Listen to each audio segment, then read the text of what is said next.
They say God writes straight with crooked lines, but some stories curve so hard, you start to wonder if he's still holding the pen. Hey family, I'm Ascending Faith. Welcome back to the space where scars become stories, and stories become proof. Proof that God still steps into human mess, and writes endings no one saw coming. This one's heavy. It's the kind of story that leaves fingerprints on generations.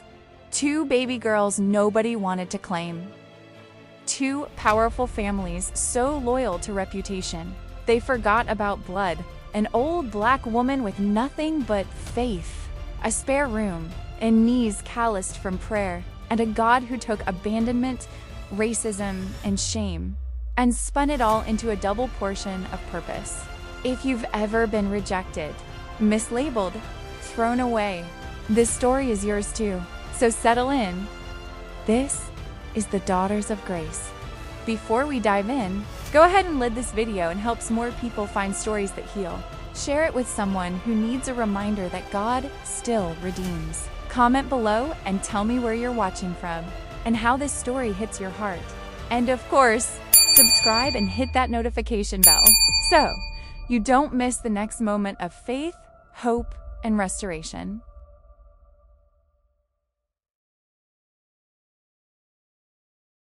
A city of contradictions, gold under the earth, glass in the sky, and secrets between them both. The Naidus owned half the medical plazas from Durban to Polokwane. The Masekos controlled construction, land, and donations politicians didn't mention on record. Money didn't just buy comfort, it built walls high enough to forget who was on the other side. At an elite private school in Sandton, a cultural gala glittered under fairy lights. Children danced for scholarships, parents smiled for cameras, and power exchanged hands disguised as pleasantries. And somewhere between the sound of applause and the clinking of champagne glasses, two teenagers met where they weren't meant to. Aryan Naidu, 17, soft eyes, sharp mind, son of surgeons who believed ambition was a birthright. Zara Maseko, 17, brilliant, bold laugh, the kind of beauty that made elders say, "Be careful," instead of "well done." They met backstage, over a badly tuned piano and a tray of stale samosas. He was trying to fix a key that stuck. She was laughing at his persistence. Their laughter echoed in the hollow space, where class and color pretended not to collide. Weeks became months. Study sessions, shared notes, shared dreams. "I want to build clinics in the townships," Aryan said once, eyes bright with the kind of hope wealth usually smothers. "I want to build houses that don't fall apart when it rains," Zara replied, her voice all conviction. He grinned. "Imagine if we did both." She smiled. "Imagine if our parents didn't explode." They loved each other the way 17-year-olds do, completely, foolishly, without thought for the cost. They didn't know that love, in their world, was a luxury they couldn't afford. 2 years later, in a small university flat that smelled of textbooks and cheap coffee, Zara stared down at a plastic stick with trembling hands. 2 pink lines. When Aryan saw, he laughed and cried at once. "Twins," he whispered, almost reverent. "We're having twins." "Our twins," she breathed. They promised to tell their parents, to take responsibility. They believed in their love like it was an armor, but nothing could protect them from the empires they'd been born into. The Naidu mansion was a monument to achievement. Polished marble floors, carved teak furniture, walls lined with framed degrees and family portraits that looked more like magazine covers. Aryan's father, Dr. Pravin Naidu, studied the ultrasound photo as if it were a scandal printed on paper. His mother, graceful in her silk sari, sat beside him, her silence sharper than any reprimand. Aryan spoke too fast, his words tumbling. "We're keeping them. I love Zara. I'll marry her. I'll work, I'll..." His father's voice cut clean through. "You will not drag this family into disgrace." "For loving someone?" Aryan shot back. "For mixing what was never meant to mix," his father replied. The words landed like a slap. Aryan's throat tightened. "You mean black and Indian?" "I mean our name," his father said coldly, "with their mess." Across the city at the Maseko estate, sprawling lawns. Ministerial cars parked in the driveway. Zara stood in the same storm. Her father's jaw was stone. Her mother's pearls trembled against her throat. "I'm pregnant," Zara said, holding the same ultrasound. "With twins. We love each other, Her father cut in, his voice a thunderclap. "You've shamed us." Her mother's tears came easy, dramatic. "A Naidu boy? After everything we built? We gave you everything. You gave me conditions," Zara whispered. "You will not have these children," her father declared. "You will not marry him. It ends now." "I'm not aborting them," she said, trembling but firm. "Then you give them up." "Quietly," her mother hissed. "We can make it disappear." Zara's eyes filled. The word disappear felt like a burial. "They're my daughters," she said softly. "Not if you want a life," her father answered. The Naidus and the Masekos met in secret, united not by love but by fear. Fear of gossip, of headlines, of the mirror of their own prejudice. They told the young couple that it was for their own good, that the world was cruel, that this was wisdom. But what they called wisdom, heaven called sin. It was winter rain traced lines down the hospital windows. The city lights blurred into trembling halos beyond the glass. Zara's cries rose and fell with the rhythm of labor. Arian held her hand so tightly his knuckles whitened, whispering prayers he wasn't sure God was listening to. When the first baby's cry split the air, his whole body broke open. The second followed, louder, stronger, as if the world needed to hear they had arrived. Twin girls, two tiny perfect beings. Brown-skinned, damp curls pressed against small skulls. Fists flailing like they'd come ready to fight. Zara's tears mixed with sweat. "Hi, my loves," she whispered, her voice hoarse. "I'm your mama." Arian wept openly, laughter tangled with sobs. "They're so beautiful." They named them quietly. Amara, grace unearned. Layla, night that still shines. They were still holding hands when their mothers entered. Mrs. Naidu's sari shimmered like armor. Mrs. Maseko's pearls gleamed like warning. Their smiles didn't reach their eyes. "Rest, Beta," Mrs. Naidu said softly. "We'll sort the paperwork." "We'll take care of everything," Mrs. Maseko added, already glancing toward a nurse who nodded back. Zara frowned, instincts clawing through exhaustion. "No, I want them here." The nurse hesitated. "They just need checks, ma'am, routine." But the moment the babies were wheeled away, the air shifted. In the hallway, where light buzzed and disinfectant stung the nose, Ariane and Zara were stopped by voices low and firm. "Sign here. Trust us. This is temporary.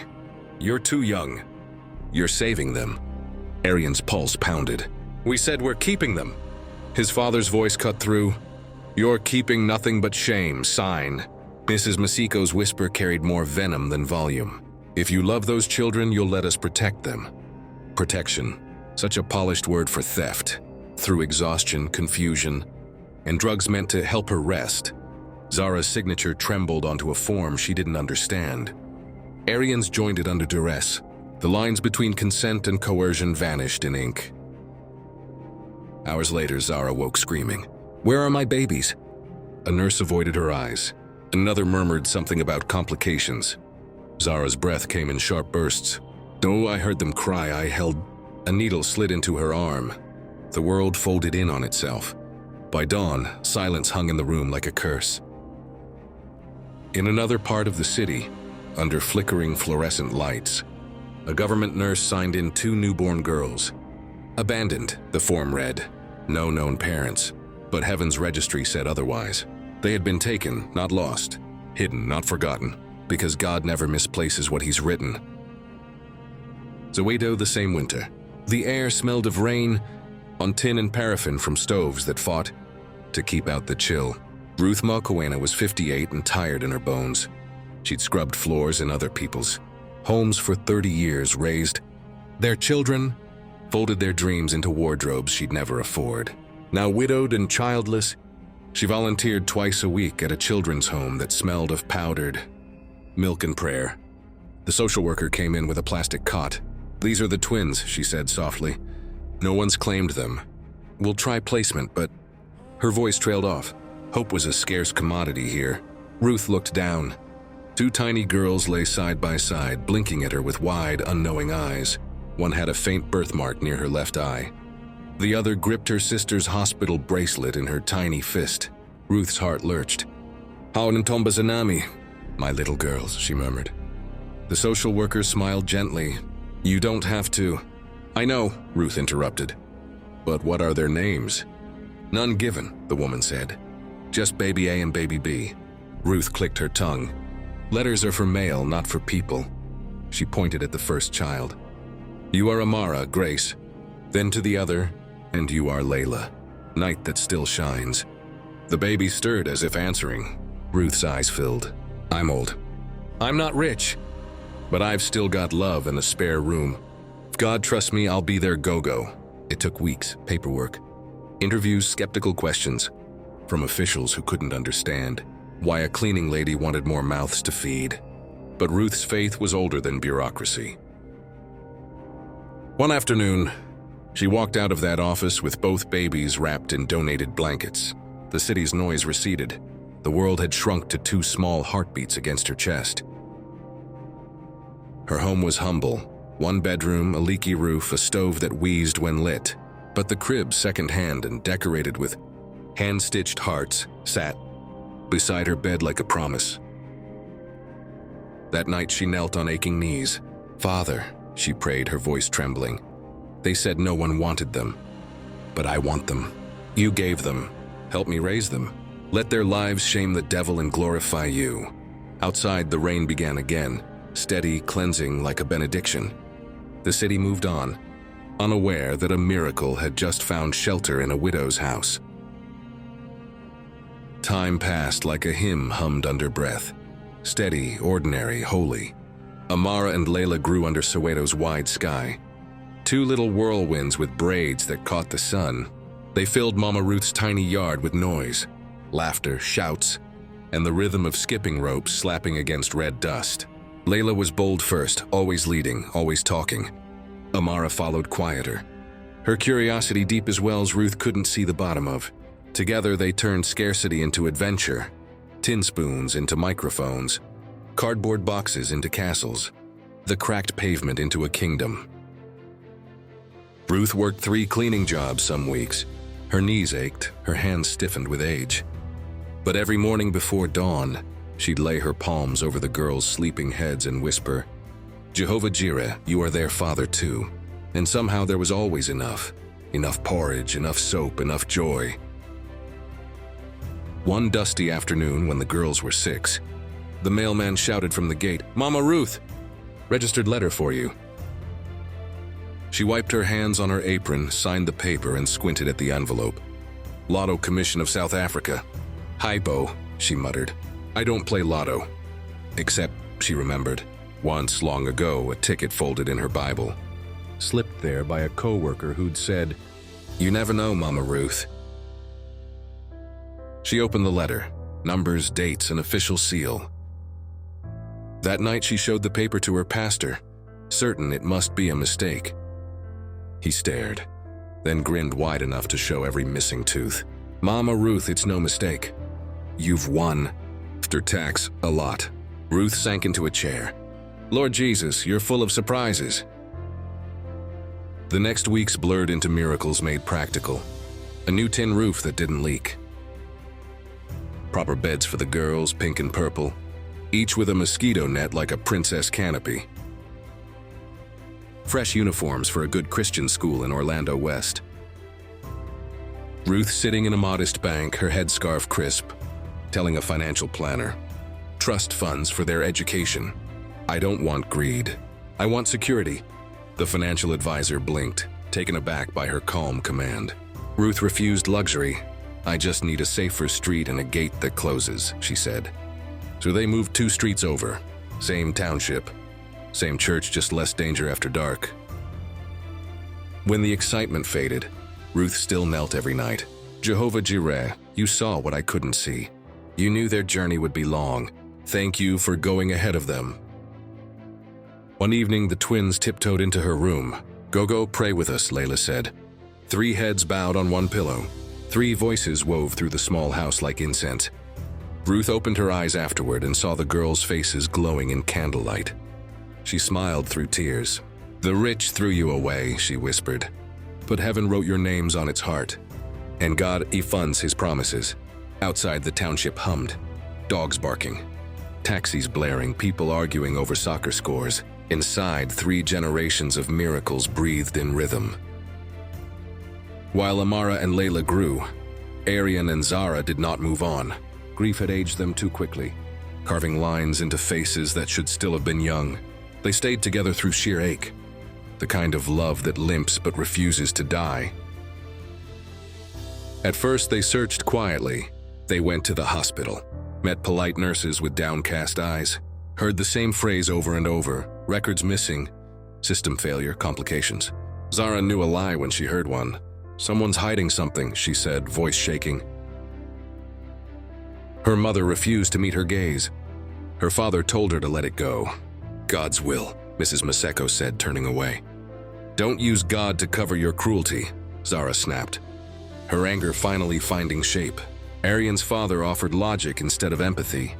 "You're young. You'll have other children." But every time he said it, Ariane heard what was missing. Replace them. And he couldn't. They tried obedience, tried silence. But every family dinner tasted like guilt. Every prayer at home rang hollow. Eventually, they broke. One night, in a small cafe with cheap coffee and flickering lights, they sat across from each other, worn and wordless. Zara's eyes were tired but fierce. "I can't breathe in that house." Arian nodded. "Then let's leave. They'll disown us." "Then let them." He reached for her hand. "I'd rather be poor and honest than rich and dead inside." So they did. They married quietly at a civic office. 2 signatures, no family, no blessings. Rented a flat above a grocery shop that smelled of oil and oranges. Worked from scratch. Arian took clinic shifts. Zara tutored maths to high school students. Every year, on the same winter night, they lit 2 candles by their window. They spoke to the air as if someone was listening. "If they're alive," Zara would whisper, "keep them safe. Let them know they were loved." Arian's voice would break. "And if they're with you, hug them for us." They didn't know that 10 kilometers away, 2 little girls were growing under the songs of a praying widow, laughing the way they once had. Alive because love had refused to die completely. Because sometimes love doesn't get buried, it plants itself. And when the season is right, it blooms again, no matter how much time has passed. 15 years later, Johannesburg looked different, shinier in places, hungrier in others.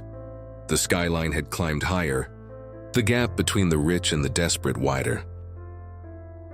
But inside one modest townhouse in Soweto, there was laughter again. Mama Ruth's home smelled of stewed meat, candle wax, and scripture. The fridge was dotted with post-it notes, verses, reminders, small promises written in pen that had faded but never run dry. Amara and Layla had become women. At 21, they were as different as sunrise and dusk, and yet inseparable. Amara was methodical, her words measured and precise. She'd inherited Ruth's calm and turned it into strategy. She studied law and economics at WITS, a quiet storm in blazers and notebooks filled with annotated fire. Layla, on the other hand, was all rhythm and spark, media and software engineering. Student who coded like she was, conducting a symphony. Her laugh filled rooms, her opinions filled comment sections. They worked late, prayed early, and came home on weekends with laundry, stories, and food their go-go insisted they were too thin to finish. "You know, money is a tool, nay? Not a god," Ruth said one Sunday afternoon as she packed leftovers into plastic tubs. "We know, Gogo," Amara answered. "You tell us every day," Layla added, rolling her eyes with affection. "Good," Ruth said. "I'll tell you until you're old." Ruth had told them the truth of their beginnings long ago. She didn't believe in lies, not even the merciful ones. "Your first parents were young and scared," she'd said, sitting between them on the couch when they were 15. "Some people around them made bad choices. But hear me well, you were never a mistake. God himself signed you into my house." The girls had wept then. Not from shame, but from something deeper. A sense that their story had chapters they hadn't yet read. Amara carried that mystery like a question folded under her tongue. Layla carried it like a bruise she pretended didn't hurt. When guilt rose, for wondering about the people who had given them life, Ruth would only smile. "Forgive my girls," she'd whisper. "Even if you never meet them. Forgiveness keeps your hands free to receive what God is bringing." And God did bring. During their final year at university, the twins co-founded Twin Bridge Solutions, a startup that combined Amara's legal insight and Layla's digital precision. Their mission to expose corruption, defend communities, and make systems tell the truth. They began with student projects, small data leaks about textbook scams and fake bursaries. Then one night, after a conversation with their pastor about injustice, Layla said, "Let's make this real. Let's build something that fights back." Twin Bridge was born in a cramped dorm room with bad Wi-Fi and a name that felt like prophecy. Their first big break came when a whistleblower from a microloan company emailed them hundreds of documents. Amara worked through the night, cross-referencing contracts. Layla built an interactive map showing how entire neighborhoods were trapped in debt. The exposé went viral. Suddenly, newspapers were calling them the Twin Disruptors, and invitations to conferences poured in. Ruth watched the interviews on her old TV, beaming. "See what God can do with what the world throws away," she whispered. But destiny is not gentle, and light always casts a shadow.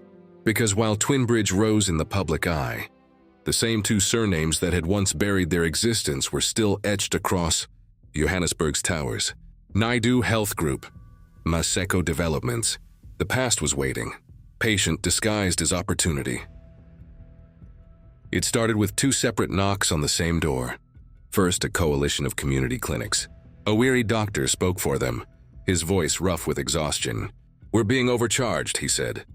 "Essential meds are priced like designer shoes. It all points back to Naidu Health Group, but they're untouchable." Amara leaned forward. "Leave the data with us. We'll start digging."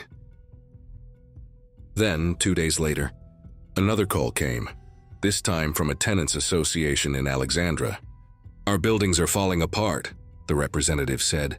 "People are getting sick. The landlords hide behind shell companies. But we traced some links to Maseko Developments." The twins exchanged a look. Naidu, Maseko, two names they'd never connected before, but air around them felt charged. "We'll take both," Layla said, fingers already flying over her laptop. For 3 weeks, their flat became a war room. Screens glowed long after midnight. Layla traced transactions across layers of shell companies. Amara cross-checked contracts, policies, invoices. What they uncovered was systemic theft, inflated prices, bribed inspectors, politicians in the shadows. It was bigger than either had imagined. "This isn't just greed," Amara whispered one night. "It's architecture, corruption built like a city." Layla exhaled. "Then we tear it down." When they published, the storm came fast. Twin Bridge dropped 2 reports within 48 hours. Duri, the price of healing, on Naidu. Health Group's manipulation of public health supply chains. 2 bricks of broken promises, on Maseko Development's slumlord subsidiaries. The exposés hit every news outlet in the country.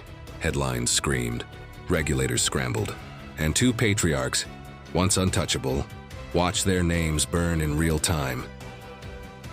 At the Naidu mansion, Praven Naidu slammed a newspaper against the marble counter. "At whose order do they do this?" he roared. "Who do these girls think they are?" At the Maseko estate, Ephraim Maseko stood silent before the television, fury tightening his jaw. "Find them," he said to his lawyers. "Destroy them. But there are some battles money cannot win, because truth, once loosed, refuses to go back into hiding." And somewhere beyond the fury, in a modest flat across town, Zara Maseko turned on her television and froze. 2 young women sat side by side giving an interview. Their poise was unflinching, their resemblance haunting. Zara leaned closer, the world tilting around her. The girl on the left had a faint birthmark near her left eye, just like the baby she had once held for seconds before they were taken. Her hand shook. "Aryan," she whispered, "look at their faces. Zara Maseko had lived 20 years with a hollow she never learned to name. It lived behind her laughter, in the pauses of her prayers, in the quiet ache that surfaced every winter. The same season she'd given birth and been told her babies were gone. She had long stopped asking questions. Some wounds close around silence. But that morning, while flipping channels, her hand stilled on a news broadcast. Two young women were being interviewed. Confident, articulate, radiant with purpose. Twinbridge Solutions, the women behind the movement. The headline read. Zara's chest tightened. Something in the girl on the left, her calm, her cadence, looked like Aryan. Something in the other, her spark, her defiance, looked like herself. And then the camera shifted and Zara saw it. A faint birthmark near the left eye. Her coffee cup hit the floor. "Ariane," she shouted. "Come here." He emerged from the kitchen, still buttoning his shirt. One glance at the screen and the air left his lungs. "The birthmark," he whispered. "It's her." Zara's voice trembled. "No, see, it's them." They rewound the clip again and again, watching mannerisms that felt like memories. A tilt of the head. A smile too familiar to be coincidence. 20 years of mourning cracked open in a single moment. "They're alive," Aryan said, voice breaking. Zara covered her mouth, tears spilling. "We have to find them." They started with official channels, emails to Twinbridge, calls to media agencies, formal requests wrapped in desperate politeness. Most went unanswered. The girls were busy, their team said, overwhelmed. Zara refused to stop. She waited outside the Twinbridge office for 2 days, wrapped in her old coat, watching the door like it held resurrection. On the third afternoon, a young woman walked out, hoodie, mug of coffee, eyes bright. "Layla." Zara stood abruptly. Her throat felt raw. "Excuse me, are you Layla?" The girl blinked, half smiling. "Yes, do I know you?" Zara's voice shook. "Not yet, but I think you should." Amara appeared in the doorway, curious. "Everything okay?" Zara turned toward her and nearly collapsed. They looked just as she'd imagined, yet nothing like she could have prepared for. "I'm sorry," she whispered. "This will sound insane, but I had twin girls in 2001. I was told they died. I have reason to believe." Her voice faltered. "You might be them." Silence stretched, thick, impossible. Layla's mouth opened, then closed. "Okay, that's a lot." Amara frowned. "What hospital?" "St. John's, Johannesburg, June. There was a storm that night." Amara's eyes widened. "Our adoption records say the same date." Zara's hands trembled. "I named you before they took you. Amara, it means grace. Layla, it means night that still shines." The girls froze. Amara whispered, "That's what our Gogo named us." Zara's eyes filled. "She didn't name you. She heard God repeat what I'd already spoken." They sat in stunned quiet, hearts thundering across 2 decades of separation. Within days, a DNA test was arranged. Sterile, scientific, but wholly all the same. The result came in a thin white envelope. They opened it together in a small conference room, the air thick with disbelief. 99.99% match. No one spoke. Tears fell like confessions. Mama Ruth reached across the table, her hand rough and kind, resting over Zara's trembling fingers. "If this is true," Ruth said softly, "I'm not losing them. We share." Zara turned to her. "If you are the woman who loved them when I couldn't, I will honor you until I die." Amara's voice cracked. "So you didn't abandon us?" Aryan finally spoke, voice rough with grief. "We fought for you. We lost to people with more money and less mercy. They told us you died. We never stopped searching." Layla, who had carried anger like armor all her life, exhaled a sob. "And our grandparents?" Zara closed her eyes. "They orchestrated everything." Ruth looked at all of them, her gaze deep and steady. "You were taken. They were lied to. I was given. None of that was God's doing." She gestured around the table, 4 generations of grace and grief intertwined. "But this is..." Then she pulled them all into her arms. They wept into each other's shoulders, laughter breaking through tears. The sound was raw, cleansing, like rain after years of drought. Families don't usually come back from this kind of broken, but grace by nature is not usual. The letters went out quietly. No legal threats, no headlines. Just 4 invitations. one each to the Naidus and the Masakos. We need to talk about what you did in 2001. The meeting was set in a neutral office, a boardroom stripped of warmth. At one end, two powerful couples who'd built empires out of fear. At the other, their children, and the children's children, holding the truth like fire in their hands. The old men came stiff-backed, their wives in pearls and silence. The twins came in simplicity. No theatrics, no vengeance, only resolve. Aryan placed a folder on the table. Amara slid DNA documents across. Layla tapped a tablet, projecting spreadsheets, property deeds, company records, all the evidence Twinbridge had uncovered. Amara's voice was calm, but it cut like truth always does. You lied. You stole our lives to protect your reputations. Layla leaned forward, eyes steady. You called our existence shame. You built empires on other people's suffering. That ends now. Mr. Naidu's voice cracked with age and pride. We did what we thought best. Zara's voice rose. You did what was best for your image. Mr. Maseko's tone snapped. That's enough. You're speaking to your elders. Layla didn't flinch. Elders earn respect. You forged it. Ruth's gentle hand lifted. Let them speak. Amara stepped closer, her tone unwavering.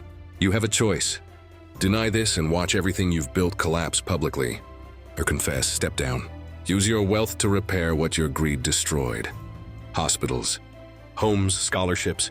We'll tell the story honestly, including your repentance. Silence fell. Mr. Naidu's eyes burned. You'd destroy your own family. Layla met his stare. We're saving it from a lie. Mr. Maseko slammed his palm on the table. Ungrateful children? Aryan's voice broke through, clear and final. Enough. You buried my daughters. You broke her spirit. You taught me that blood without love is just history. Zara turned to them, trembling but firm. These girls are not your shame. They are your mercy. Ruth leaned forward, her voice soft as thunder. God prepared this table. How you eat at it is up to you. The patriarchs looked at one another, at the documents, the evidence, the faces of the grandchildren they'd condemned. Finally, Pravin Naidu exhaled, shoulders sagging under decades of denial. What would confession change? Amara answered, her eyes kind. Maybe nothing for your comfort, but everything for your soul. Layla added quietly, you can't undo what you did to us, but you can stop doing it to others. Their mothers began to cry, not the public tears of image, but the private sobs of women who realized too late what fear had cost them. Finally, both couples nodded, broken, stripped, human again. Mrs. Maseko whispered, we will step down. We will sign. Mrs. Naidu, barely audible, said, we're sorry. It wasn't perfect. It wasn't enough. But it was a beginning, and heaven watching called it justice wrapped in grace. The conference hall smelled of nerves and camera bulbs. Reporters murmured, pens clicked, and 100 phones hovered in shaky hands. A podium stood center stage beneath a banner that read, Restitution and Renewal Initiative, Public Statement. But the crowd didn't come for policy. They came for spectacle, for scandal dressed as repentance. At the front sat two men who had never known public humiliation. Dr. Pravin Naidu and Mr. Ephraim Maseko. Beside them, the reason they were there, stood the people whose very existence had once been erased. Aryan and Zara, Amara and Layla, and Mama Ruth, her presence quiet but electric. The living proof that mercy still outlives power. Flashbulbs erupted as the patriarch stepped to the microphone. Pravin Naidu cleared his throat, voice trembling like an old tree in strong wind. Years ago, he began, we interfered in the lives of our children and grandchildren. Out of fear, pride, and prejudice, we made choices that caused great harm. We lied about the fate of our twin granddaughters. We arranged an illegal adoption. We silenced those who questioned us. The room gasped. Cameras surged forward. Ephraim Maseko took over. His tone was lower, more weary than defensive. We also oversaw companies that exploited the poor. We profited from pain. Today we are stepping down from all leadership and transferring major assets into independent trusts for housing, healthcare, and education for the underprivileged. Questions exploded from reporters. Is this because of the Twinbridge expose? Are you being forced? Do you believe your grandchildren forgive you? Layla stepped forward, her voice clear. Yes. It's because truth has a way of coming home. And yes, forgiveness is part of why we're all standing here. The crowd went still. Amara met the camera's gaze, her composure steady. Our existence is not a scandal, she said. God turned what was meant for harm into good. Forgiveness does not erase accountability. It transforms it. For once the world listened without interruption. For once the world listened without interruption. Later that week, the family gathered in the same church where Ruth had prayed all those years ago. The sanctuary was full. Old friends, strangers, journalists, skeptics. A banner across the pulpit read, Thanksgiving Service, the Daughters of Grace.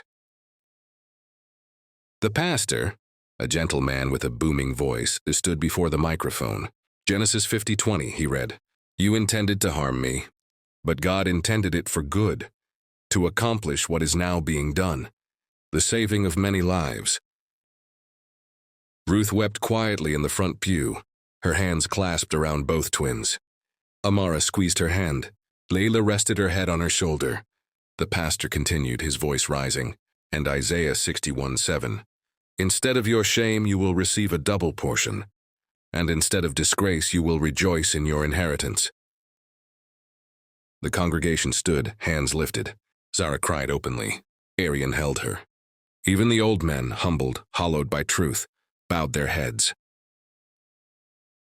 Outside, cameras caught none of it. The small moments, the whispered amens, the tremor of grace moving through an ordinary church. When the service ended, Ruth looked at her girls and smiled. You see, my babies, she said softly. What others threw away, God kept safe until the right season. Layla kissed her cheek. We're his double portion. Ruth chuckled through tears. You always were.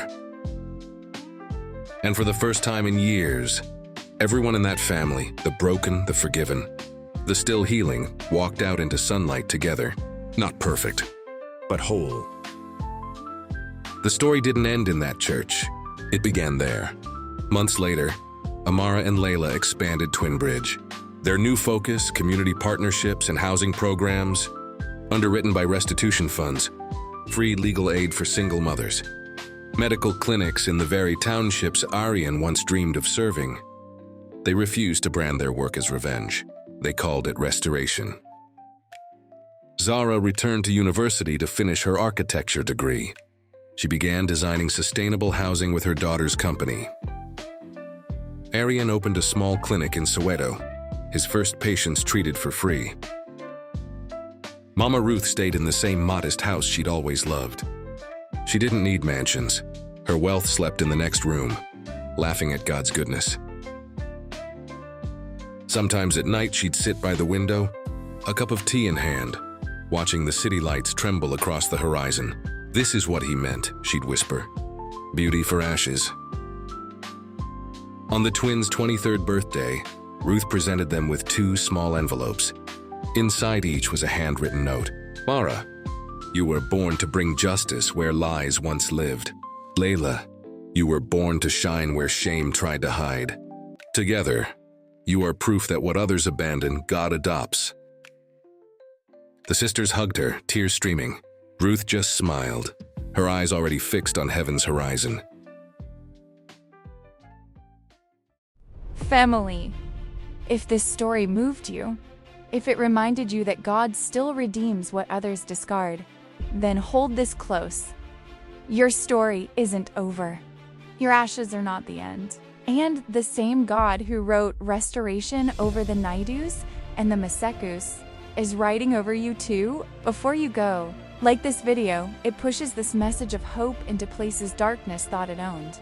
Comment below and share what part of this story spoke to you most. Share this with someone who needs to know that rejection is not their identity. And subscribe. Join this family of believers who refuse to stay broken. Hit that notification bell so you never miss another story of grace, redemption, and God's upside-down miracles. I'm Ascending Faith, and this has been the Daughters of Grace. Until next time, walk in your double portion. And remember, what others abandon, God adopts. What others despise, God anoints. What they meant for evil, He still turns for good. Amen.